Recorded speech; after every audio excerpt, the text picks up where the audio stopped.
अल्हम्दुलिल्लाहि रब्बिल आलमीन वल आक़िबतु लिल मुत्तक़ीन वस्सलातु वस्सलामु अला रसूलिहिल अमीन अम्मा बअद अऊज़ु बिल्लाहि मिनश शैतानिर रजीम बिस्मिल्लाहिर रहमानिर रहीम तबारकल्लज़ी नज़्ज़लल फ़ुरक़ान अला अब्दिही लियकूना लिल आलमीन नज़ीरा अल्लज़ी लहु मुल्कुस समावाति वल अर्दि व लम यत्तख़िज़ वलदन व लम यकुन लहु शरीकुन फ़िल मुल्कि व ख़लक़ कुल्ल शैइन फ़क़द्दरहु तक़दीरा। मुअज़्ज़ज़ हाज़रीन, कुरान करीम की ये सूरतुल फ़ुरक़ान है। सूरतुल फ़ुरक़ान का मतलब ये हुआ कि एक ऐसी सूरत जो हक़ और बातिल के दरमियान फ़र्क करने वाली है। क्या हक़ है, क्या बातिल है, क्या सच है, क्या झूठ और गलत है, किस अंदाज़ में जाना और किस अंदाज़ में नहीं जाना, कौन सा रास्ता दुरुस्त और कौन सा रास्ता गलत है, इन तमाम की तफ़रीक़ का आपको फार्मूला इस सूरत के अंदर मिलता है। अल्लाह तबारक व तआला इस सूरत को अल्लाह ने नाजिल फरमाया सन 7 नबवी के आसपास में, जब हज़रत उमर फ़ारूक़ रज़ियल्लाहु तआला अन्हु इस्लाम कबूल कर चुके थे। इस सूरत की ख़ास बात यह है कि इससे पहली वाली सूरत यानी सूरतुन नूर के अंदर अल्लाह तबारक व तआला ने आपकी ज़ौजा मोहतरमा हज़रत आयशा सिद्दीक़ा रज़ियल्लाहु तआला अन्हा के ऊपर जो इल्ज़ामात थे उन तमाम का जवाब दिया गया और अम्मा आयशा की बराअत का ऐलान किया गया सूरतुन नूर के अंदर। इस सूरत के अंदर अल्लाह तबारक व तआला ने अल्लाह के रसूल सल्लल्लाहु अलैहि वसल्लम के ऊपर जिस किस्म की इफ्तिरा पर्दाज़ी और बेजा इल्ज़ामात और गैर ज़रूरी कलिमात अल्लाह के रसूल के लिए कुफ़ार और मुशरिकीन ने गढ़े थे, उन सब का पर्दाफाश किया गया और उसकी हकीकत बयान की गई और उनका जवाब दिया गया है। याद रखें, अल्लाह तबारक व तआला ने कुरान मुक़द्दस में तबारकल्लज़ी यानी तबारका के लफ्ज़ को 9 मरतबे इस्तेमाल किया है और इस सूरत की खुसूसियत यह है कि सिर्फ 9 मरतबे इस्तेमाल होने वाला ये लफ्ज़ कुरान की इस सूरत में 3 दफ़े आता है। 3 दफ़े। इसका मतलब यह है कि ये लफ्ज़ अपने आप में एक मुअज़्ज़ज़ लफ्ज़ है और कुरान की चंद ही एक सूरतें हैं जिसका आगाज़ तबारका के ज़रिए होता है, जैसे सूरतुल मुल्क है तबारकल्लज़ी बियदिहिल मुल्क, इसी तरीके से ये सूरत है सूरतुल फ़ुरक़ान तबारकल्लज़ी नज़्ज़लल फ़ुरक़ान अला अब्दिही। तो चंद एक सूरतों का आगाज़ तबारका के ज़रिए से होता है जिनमें एक सूरत सूरतुल फ़ुरक़ान है। अल्लाह तबारक व तआला फरमाता है, बाबरकत है वो ज़ात अल्लज़ी नज़्ज़लल फ़ुरक़ान, जिसने फ़ुरक़ान को नाजिल किया यानी अल कुरान, कुरान को नाजिल किया। कुरान की बहुत सारे सिफ़ाती नाम है जिसमें से एक नाम अल फ़ुरक़ान है। फ़ुरक़ान क्या है? कुरान की सिफ़ाती नाम। इसी तरीके से नूर है, अन नूर, अल्लाह तबारक व तआला ने फरमाया। इसी तरीके से और भी कुरान की सिफ़ाती नाम है जो रब्बुल जलाल वल इकराम ने कुरान में बयान किया। अल किताब भी कुरान की सिफ़ाती नाम है। अला अब्दी, अपने बंदे पे इस किताब को जो अल फ़ुरक़ान है उसे नाजिल किया, लियकूना लिल आलमीन नज़ीरा, ताकि तमाम इंसानों के लिए डराने और तमाम इंसानों को राह रास्त दिखाने का एक ज़रिया बन जाए। इसलिए अल्लाह तबारक व तआला ने कुरान को नाजिल किया अपने बंदे के ऊपर। आप सल्लल्लाहु अलैहि वसल्लम की एक सिफत है नज़ीर और बशीर, यानी आप डराने वाले और बशारत देने वाले हैं। और कुरान में ये दोनों चीज़ें पाई जाती हैं, यानी डराने का अमल और बशारत देने का अमल। अल्लाह के रसूल सल्लल्लाहु अलैहि वसल्लम के अखलाक जो है वो कुरान है और जाहिर सी बात है जो आपके अखलाक में दिखता है और आपके अखलाक के ज़रिए से ज़ाहिर होता है यकीनन वो कुरान में होगा और वो चीज़ें कुरान में मौजूद हैं। चलिए आगे बढ़ते हैं। बाज़ लोग ये समझते हैं कि अज़ाब किन के लिए, तो उनको लगता है फ़लाँ और फ़लाँ के लिए। अल्लाह तबारक व तआला ने फरमाया असल अज़ाब क्या है? फरमाया बल कज़्ज़बू बिस्साअह, असल अज़ाब तो क़यामत का इनकार करने वाले लोगों के लिए।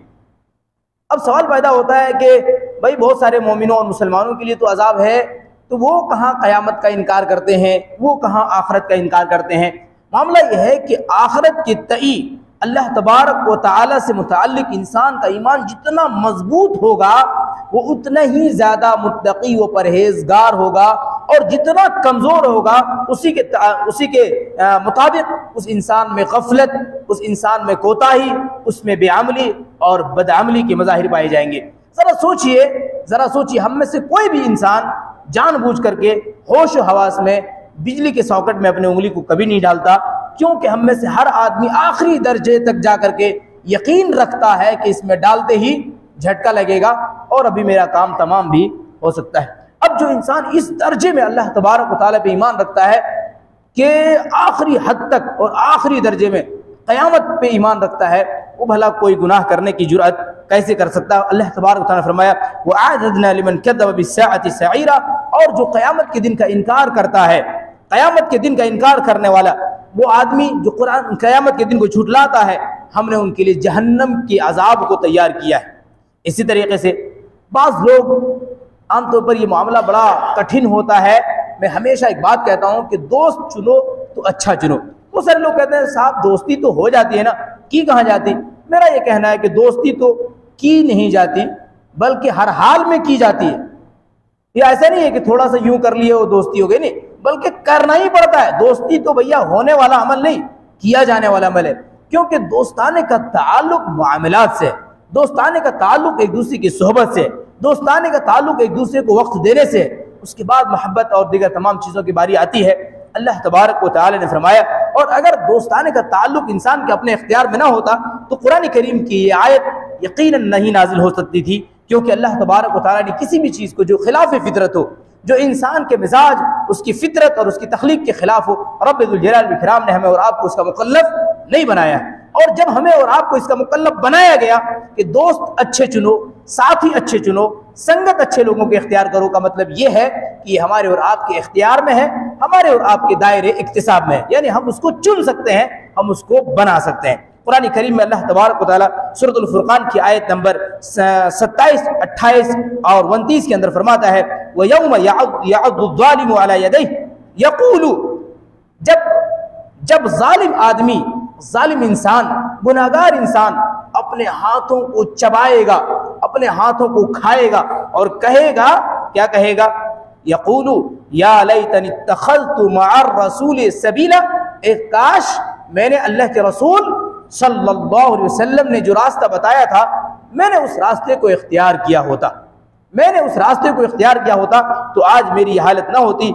या वैलता लैतनी, ऐ काश कि मैं लम अत्तखिज़ फुलानन खलीला, मैंने फुला और फुला और फुला को अपना दोस्त न बनाया होता।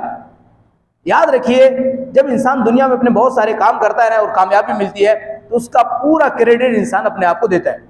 समझ रहे हैं, पूरा सेहरा इंसान अपने आप को देता है।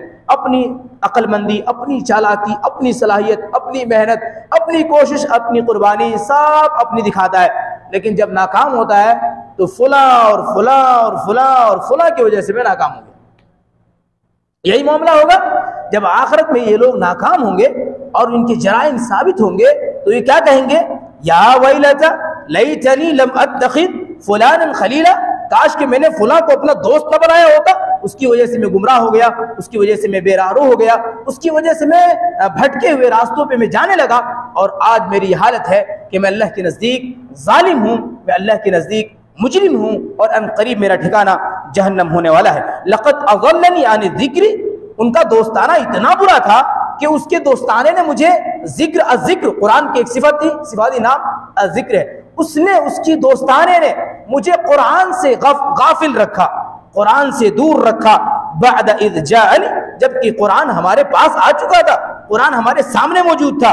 आगे अल्लाह तबारक व तआला इरशाद फरमाता है, व कान अश-शैतानु लिल-इंसानि खज़ूला, और शैतान तो बहरहाल इंसानों को धोखा देने के लिए तो था ही। यानी एक तरफ इंसान था जो शैतान था जो हर हाल में उसको धोखा देने के लिए था, और दूसरी तरफ उसके प्यारे प्यारे दोस्त थे जिन्हें देख करके उनका दिल मचलता था कि अब कहाँ चला जाए, किधर घूमने जाए, कहाँ बैठा जाए, कहाँ गप्पे हाँके जाए, कहाँ पे गेम खेला जाए, कहाँ पे टीवी देखा जाए, कहाँ पे फिल्में देखी जाए, कहाँ पे क्रिकेट मैच देखा जाए। आपको अंदाजा है आज की तारीख में बिलखुसूस आप महसूस कर रहे होंगे कि पिछले 8-10 दिनों से और दिनों के बनिस्बत दर्स में बैठने वाले लोगों की तादाद कम होती है। मालूम है क्यों? क्योंकि आपको पता है IPL चालू है, अब उसके आखिरी रात में जो मैच होता है ना, उसके आखिरी ओवर चल रहे होते हैं, कब? जब दर्स शुरू होता है तब, तो इन्हें जाकर के मैच देखना होता है। अल्लाह तबारक व तआला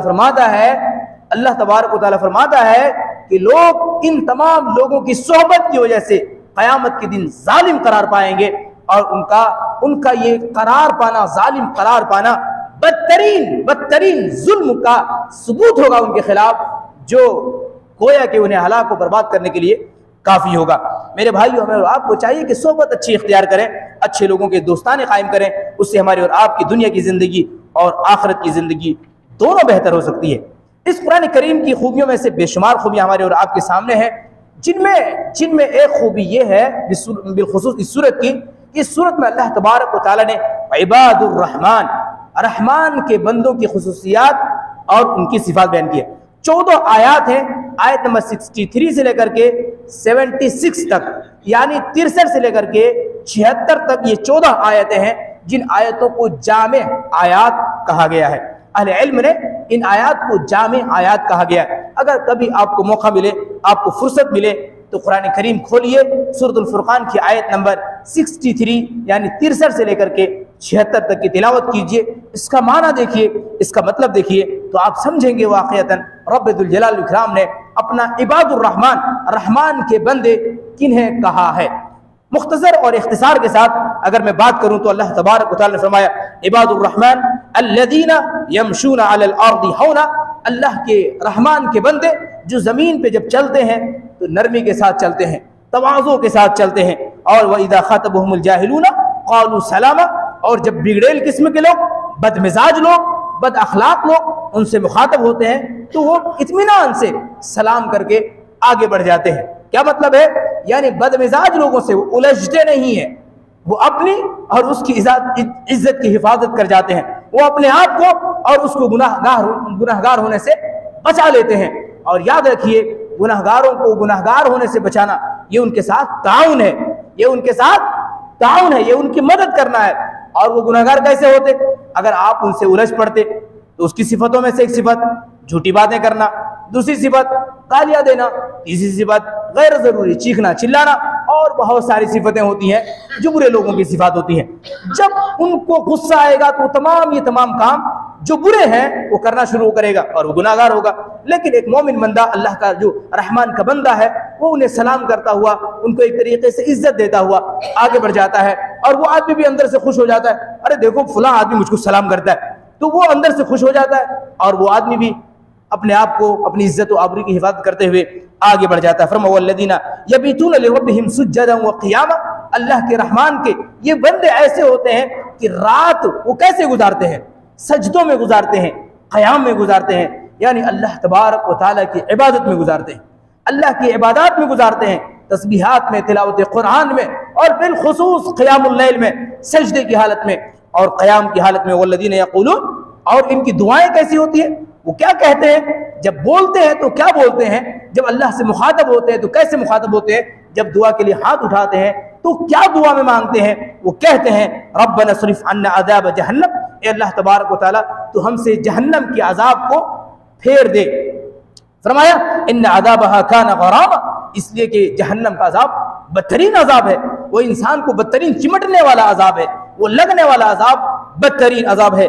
इन्नहा साअत मुस्तक़र्रा व मुक़ामा, इसलिए कि जहन्नम एक बदतरीन जगह है जहाँ इंसान जाएगा और जहाँ इंसान क़याम करेगा। वल्लज़ीना इज़ा अनफ़क़ू, और इनकी एक और सिफत, जब वो खर्च करने पे आते हैं लम युसरिफू, तो ज़रूरत के मुताबिक खर्च करते हैं, फजूल खर्ची नहीं करते। वलम यक़तरू, और ना ही तंगी करते हैं, यानी अपनी बीवी, अपने बच्चों और जो लोग भी उनकी सरपरस्ती में हैं उनको हस्बे ज़रूरत देते हैं, हस्बे ज़रूरत खर्च करते हैं, बखीली से काम नहीं लेते, ना ही इसराफ और फजूल खर्ची करते हैं। फरमा व काना बैन ज़ालिका क़वामा, और इन दोनों के दरमियान बहरहाल ये मजबूती के साथ कायम रहते हैं। मेरे भाइयों, इसके अलावा और भी बहुत सारी आयतें हैं और उनकी बहुत सारी सिफात अल्लाह तबारक व तआला ने बयान की है।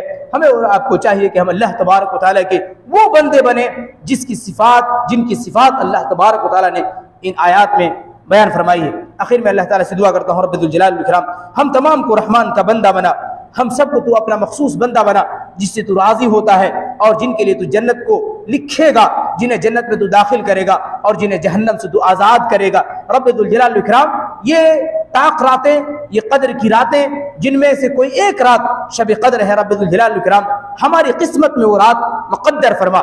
इलाहुल आलमीन हमें उस रात पे कसरत के साथ इबादत करने, दुआ करने, क़यामुल लैल यानी नफली इबादत करने, साथ ही साथ तिलावत कुरान के साथ तस्बीहात वगैरह का एहतमाम करने के रब्बुल जलाल वल इकराम हम सबको तौफीक अता फरमा और हमारी इबादतों को कबूल फरमा। आमीन तक़ब्बल या रब्बल आलमीन व आखिर दावाना अल्हम्दुलिल्लाहि रब्बिल आलमीन। अस्सलामु अलैकुम व रहमतुल्लाहि व बरकातुहू।